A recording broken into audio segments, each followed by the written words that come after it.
Today I will deliver,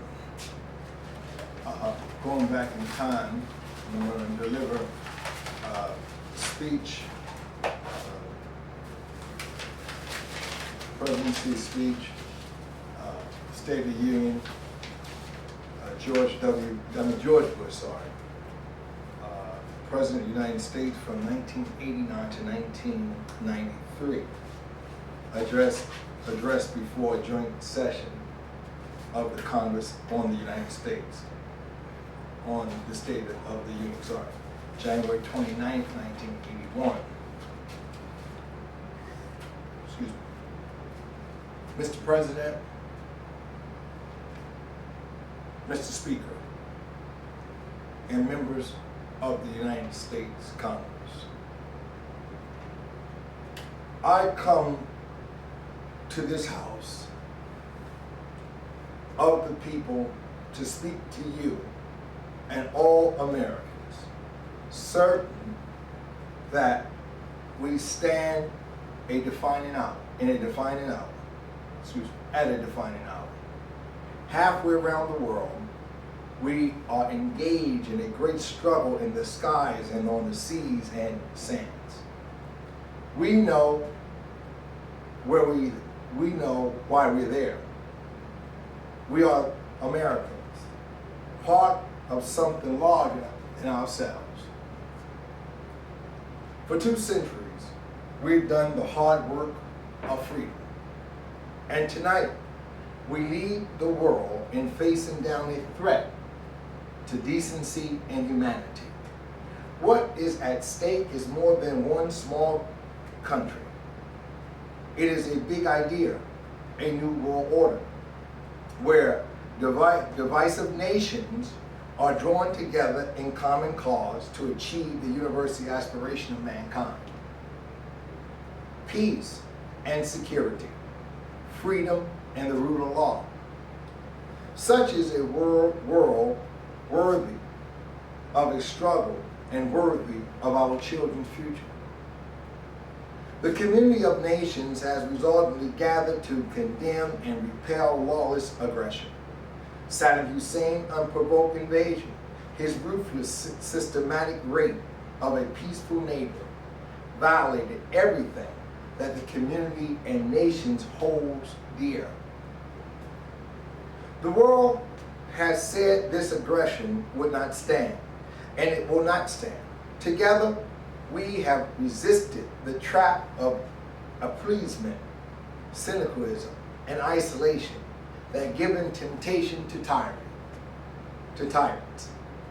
The world has answered Saddam's invasion with 12 United Nations resolutions, starting with a demand for Iraq's immediate and unconditional withdrawal, and backed up by forces from 28 countries of 6 continents. With few exceptions, the world now stands as one. The end of the Cold War has been a victory for humanity, for all humanity. A year and a half ago, in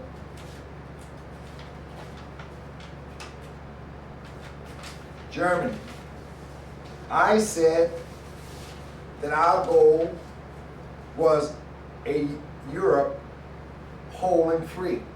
Tonight, Germany is united. Europe has become whole and free. And the American leadership has instrumental in making it possible.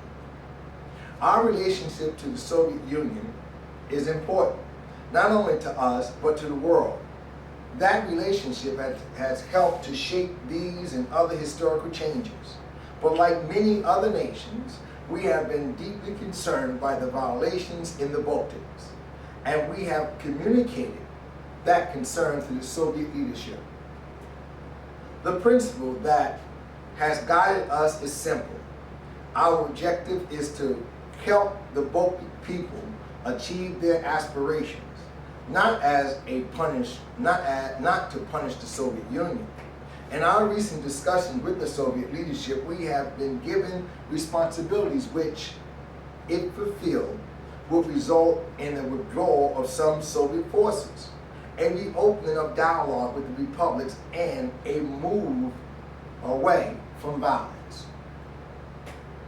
We will watch carefully as the situation develops, and we will maintain our contact with the Soviet leadership to encourage continuing commitment to decentralization and reform, modernization and reform. If it is possible, I want to continue to build a lasting base for U.S.-Soviet cooperation and a more peaceful future for all mankind. The triumph of democratic ideas in Eastern Europe and Latin America, and the continuing struggle for freedom elsewhere, all around the world, all confirm the wisdom of our nation's founders. Tonight, we work to achieve another victory, a victory from tyrant and savage aggression. With we in this union, into the last decade of the 20th century, thankful for our blessings, steadfast in our purpose, aware of our difficulties, and responsive to our duties at home and around the world. For 2 centuries, America has served the world as an inspiring example of freedom and democracy. For generations, America has led the struggle to preserve and extend the blessings of liberty. And today, in a rapidly changing world, American leadership is indispensable. Americans know that leadership brings burdens and sacrifices. But we also know why the hopes of humanity turn to us. We are Americans. We have a unique responsibility to do the hard work of freedom, and when we do, freedom works. The conviction and courage we see in the Persian Gulf today is simply the American character in action. The indomitable spirit that is contributing to the victory for world peace and justice, and the same spirit that gives us the power and the potentiality to meet our toughest challenge at home. We are resolute and resourceful. If we can selflessly confront the evil for the sake of good in a land so far away, when surely we can make this land all that it should be. If anyone tells us that Americans' best days are behind her, they're looking the wrong way. Tonight, I come before this House and the American people with an appeal for renewal. This is not merely a call for new government initiative. It is a call for new initiative in government, in our community, and from every American that prepare for the next century, next American century. America has always led by example. So, who among us will set the example? Which of our citizens, our own citizens, will lead us in this next American century? Everyone who steps forward today to get one addicted off drugs, to convince one troubled teenager not to give up on life, to comfort the AIDS patients, and to help one hungry child. We have within our reach the promise of a renewed America. We can find meaning and reward by serving some higher purpose than ourselves. A shining purpose, the illumination of 1,000 points of light, and it is expressed by all who know the irresistible force of a child's hand, of a friend who stands by you and stays there, a volunteer, generous gesture, an idea that is simply right. The problem before us may be different, but the key to solving them remains the same. It is the individual who stepped forward, and the state of our union is the union of each of us, one to the other, the sum of our friendship, marriage, families, and communities. We all have something to give. So if you know how to read, find someone who can. If you got a hammer, find a nail. If you're not hungry, not lonely, not in trouble, seek out someone who is. Join the community of conscience. Do the hard work of freedom, and that will define the state of our union.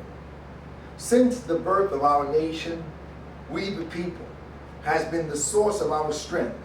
What government can do alone is limited, but the potential of the American people knows no limits. We are a nation of rock-solid realism and a clear idealism. We are Americans. We are the nation that believes in the future.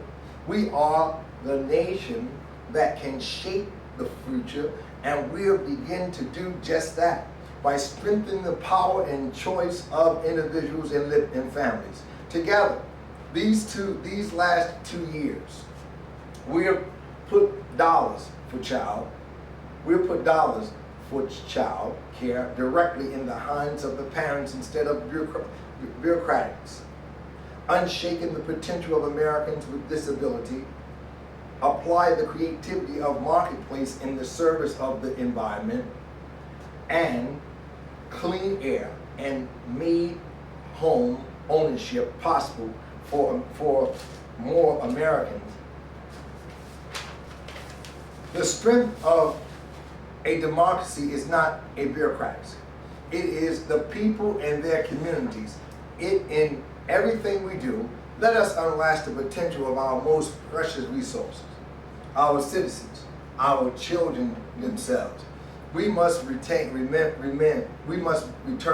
to families, communities, counties, cities, states, and institutions of every kind, the power to chart their own destiny and the freedom and opportunity provided by strong economic growth, and that's what America is all about.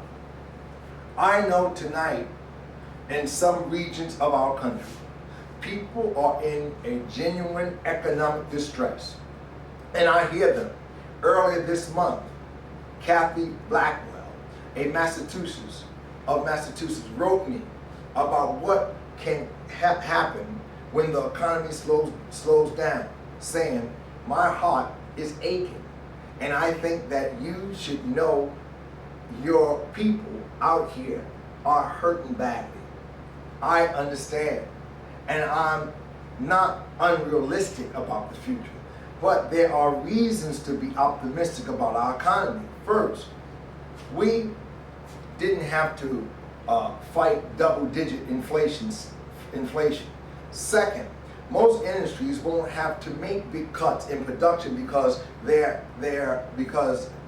don't have big inventories piled up. And third, our exports are running solid and strong. In fact, American business are exporting a record rate. So let's put these times in perspective. Together, since 1981, we've created almost 20 million jobs, cut inflation in half, and cut interest rates in half. And yes, the largest peacetime economic expansion in history has been temporarily interrupted, but our economy is still over twice as large as our closest competitor. We will get this recession behind us and return to growth soon. We will get on our way to a new record of expansion and achieve the competitive strength that will carry us into the next American century. We should focus on our efforts today on encouraging economic growth, investing in the future, and giving power and opportunity to the individual. We must begin with control of federal spending. That's why I'm submitting a budget that holds the growth in spending to less than the rate of inflation. And that's why, amid all the sound and fury of last year's budget debate, we put into the new law enforcement spending caps so that future spending debates will mean a battle of ideas, not a battle of war. Through controversy, the budget agreement finally put the general government on a pay-as-you-go plan and cut the growth of debt by nearly $500 billion. And that frees funds for saving and job-creating investment. Now, let's do more. My budget, again, includes tax-free family savings accounts.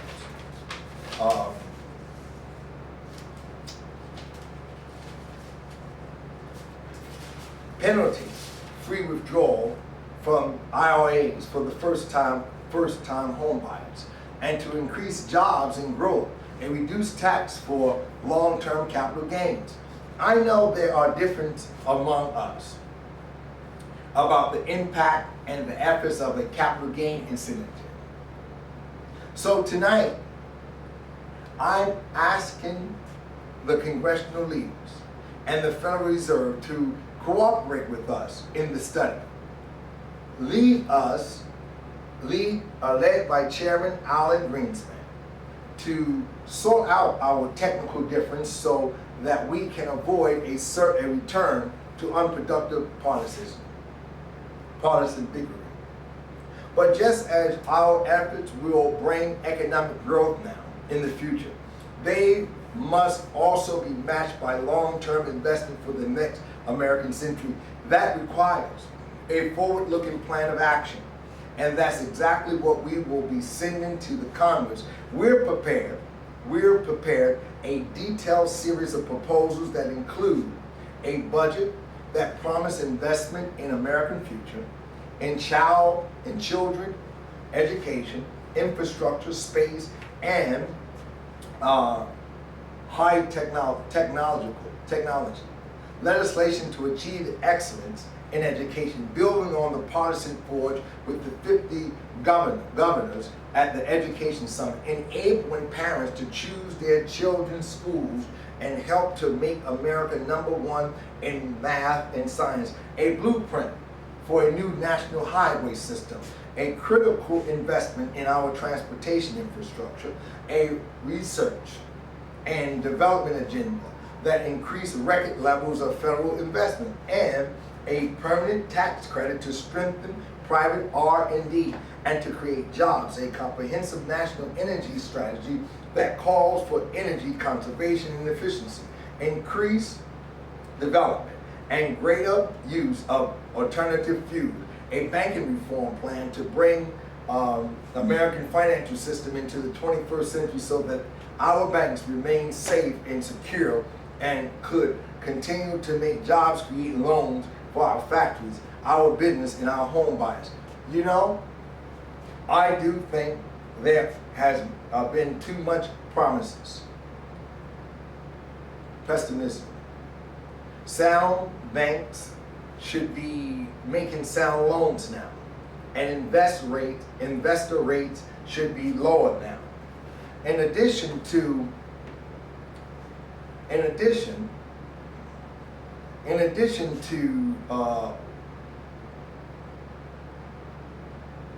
proposals, we must recognize that our economic strength depends on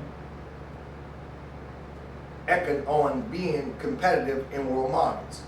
We must continue to expand American exports. A successful Uruguay round of world trade negotiations will create more real jobs and more real growth for our nation. You and I know that if the playing field is level, American workers and farmers will outproduce anyone, anytime, anywhere. And with a Mexican free trade agreement and our enterprise for the American initiative, we can help our partners strengthen their economic and economies and move toward a free trade zone throughout this entire hemisphere. The budget also includes a plan of action right here at home to more power and opportunity in the hands of the individuals. And that means new incentive to create jobs in our inner cities by encouraging investments through enterprise zones. It also means tenant control and ownership of public housing, free, and the power to choose should not be the privilege of the wealthy. They are the birthright of every American. Civil rights are also critical to protecting equal opportunity. Every one of us has a responsibility to speak out against racism, bigotry, and hate. We will continue our various enforcements of existing status, and I will once again press the Congress to strengthen the laws against employment discrimination without resorting to the use of unfair performance. We're determined to protect another fundamental civil right, freedom from crime, and the fear that stakes our cities. The Attorney General will soon convene a crime summit of our nation's law enforcement officials. And to help us support them, we need tough crime control legislation, and we need it now. And as we fight crime, we will fully implement our national strategy for combating drug abuse. Recent data show that we are making progress, but much remains to be done. We will not resist until the day of the dealer is over, forever. Good health is every American right and every American responsibility. And so, we are proposing an aggressive program of new prevention initiatives for infants, for children, for adults, and for the elderly to promote a healthy America and to help keep costs from spiraling. It's time to give people more choice in the government by reviewing the idea of the citizen politician who comes not to stay but to serve. And one of the reasons that there is so much support across this country for term limitation is that the American people are increasing concerns about big business, inflation, and politics. So we must we must look beyond the next election to the next generation. And the time has come to put the national interest above the special interest and to totally implement political action committee. And that would truly put more competition in elections and more power in the hands of the individuals. And where power cannot be put directly in the hands of the individuals, it should be moved closer to the people, away from Washington. The federal government too often treats government programs as if they are of Washington, by Washington, and for Washington. One established federal program seemed to become immortal. It's time for a more dramatic program, Life Circle. Some programs should increase, some should decrease, some should be terminated, and some should be consolidated and turned over to the states. My budget includes a list of programs for potential turnover totaling more than $20 billion, working with Congress and the governor. I propose we select at least $15 billion in such programs and turn them over to the states in a single consolidated grant, fully funded, for flexible management by the states. The value of this turnaround approach is straightforward. It allows the federal government to reduce overheads. It allows states to manage more flexible and more efficient. It moves power and decision-making closer to the people. And it reinforces a theme of this administration: appreciation and encouragement of the innovative power of the states as laboratories. This nation was funded by leaders who understand that power belonging in the hands of the people, and they plan for the future, and so must we here and all around the world. As Americans, we know that there are times when we must step forward and accept our responsibility to lead the world away from the dark chaos of dictators toward the brighter promise of a better day. Almost 50 years ago, we began a long struggle against aggressive totalitarianism. Now we face another defining hour for America and the world. There is no one more devoted, more committed to the hard work of freedom than every soldier and sailor, every Marine, airman, and Coast Guardman, and every man and woman now serving in the Persian Gulf. Oh, how they deserve an applause, and what a fitting tribute to them. You see, what a wonderful fitting tribute to them. Each of them has volunteered to provide for this nation defense. And now they barely struggle to earn for America and for the world and for future generations a just and lasting peace. Our commitment to them must be equal to their commitment to their country. They are truly American finest. The war in the Gulf is not a war we wanted. We worked hard to avoid war. For more than 5 months, we, along with the Arab League, the European Community, the United Nations, tried every diplomatic avenue. UN Security Council, President Shara, President Gorbachev, Mitterrand, Omar, Mubarak, and Benjani, King Fahd, and Hassan, Prime Minister Major Anwar, just to name a few. All worked for a solution. But time and again, Saddam Hussein flatly rejected the path of diplomacy and peace. The world well knows how this conflict began and when. It began on August 2nd, when Saddam invaded and sacked a small, defenseless navy. And I am certain of how it will end, so that peace can prevail. We will prevail. Thank you. Tonight, I am pleased to report that we are on course. Iraq's capacity to sustain war is being destroyed. Our investment, our training, our planning, all are paying off. Time will not be Saddam's salvation. Our purpose in the Persian Gulf remains constant: to drive Iraq out of Kuwait, to restore Kuwait's legitimate government, and to ensure the stability and security of this critical region. Let me make clear what I mean by the region's stability and security.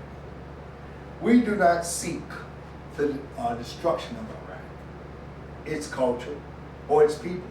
Rather, we seek an Iraq that uses its great resource to destroy, not to serve the ambitions of a tyrant, but to build a better life for itself and its neighbor. We seek a Persian Gulf where conflict is longer the rule. There where the strong are neither tempted nor able to intimidate the weak. Most Americans know instantly why we are in the Gulf. They know we had to stop Saddam now, not later. They know that this brutal dictator will do anything, will use any weapon, will commit any outrage, no matter how many innocents suffer. They know we must make sure that control of the world's oil resources does not fall into his hands, only to finance further aggression. They know that we need to build a new, enduring peace based on arms races and the confrontation but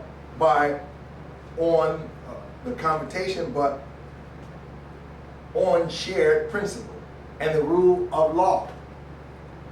And we all realize that our responsibility to be the catalyst for peace in the region does not end with the successful conclusion of this war. Democracy brings the undeniable value of thoughtful distress.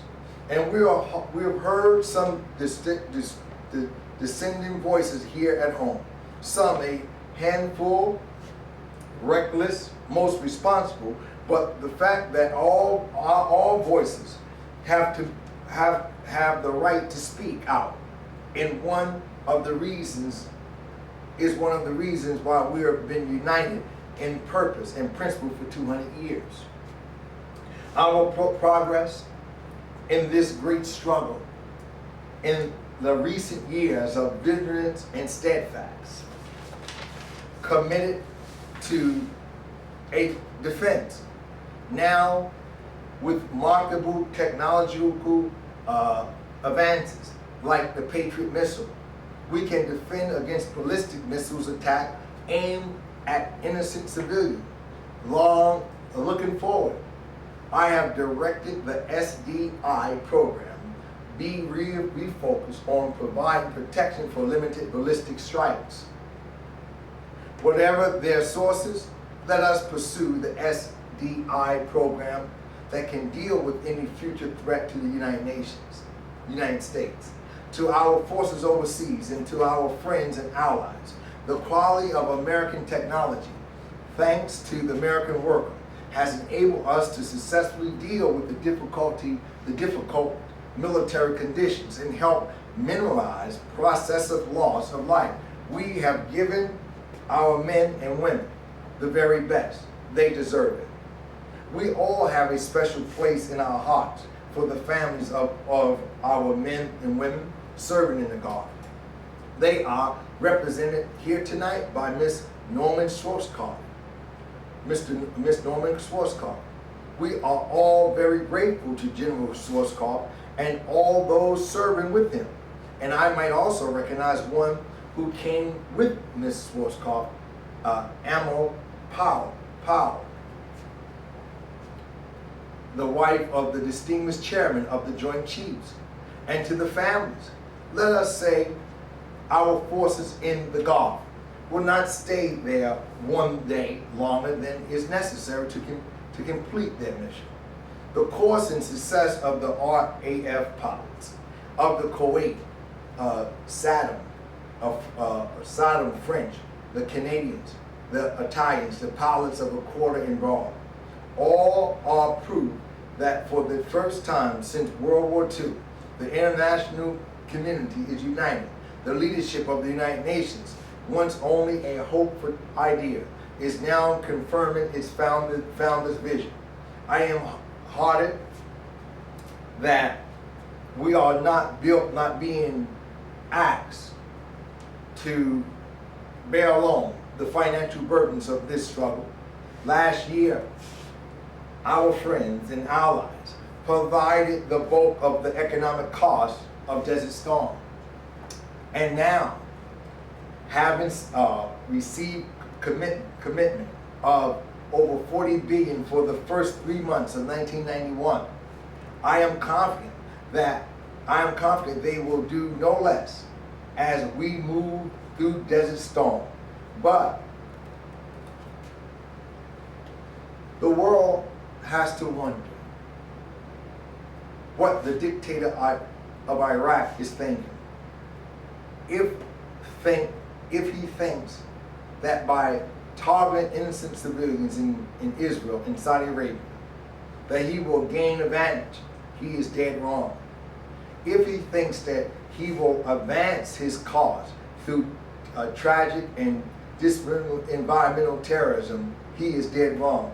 And if he thinks that by abusing the coalition prisoners of war, he will benefit. He is dead wrong. We will succeed in the Gulf, and when we do, the world community will have sent an enduring warning to any dictator or deposit, present or future, who contemplates outlaw aggression. The world can, therefore, seize this opportunity to fulfill the long-held promise of a new world order, where brutality will go unwarranted and aggression will meet collective resistance. Yes, the United States bear a major share of leadership in this effort. Among the nations of the world, only the United States of America has both the moral standing and the means to back it up. We're the only nation on the earth that could assemble the forces of peace. This is a burden of leadership and the strength that has made America the beacon of freedom in a searching world. This nation has never found glory in war. Our people have never wanted to abandon the blessings of home and work for distant lands and deadly conflict. If we fight anger, it is only because we have to fight at all. And all of us yield for a world where we will never have to fight again. Each of us will measure within ourselves the value of this great struggle. Any cost in lives, any cost is beyond our power to measure. But the cost of closing our eyes to aggression is beyond mankind's power to imagine. This we will do. This we do know. Our cause is just. Our cause is moral. Our cause is right. Let American generations understand the burden and the blessings of freedom. Let them say we stood where the duty requires us to stand. Let them know that together we affirm America and the world as a community of conscience. The winds of change are with us now. The forces of freedom are together, united. We move toward the next century, more confident than ever that we have the will at home and abroad to do what must be done. The hard work of freedom. May God bless the United States of America. Thank you very, very much. President Bush, the President, speaks at 9:09 in the House chamber of the Capitol. He was introduced by Thomas S. Foley, Speaker of the House of Representatives.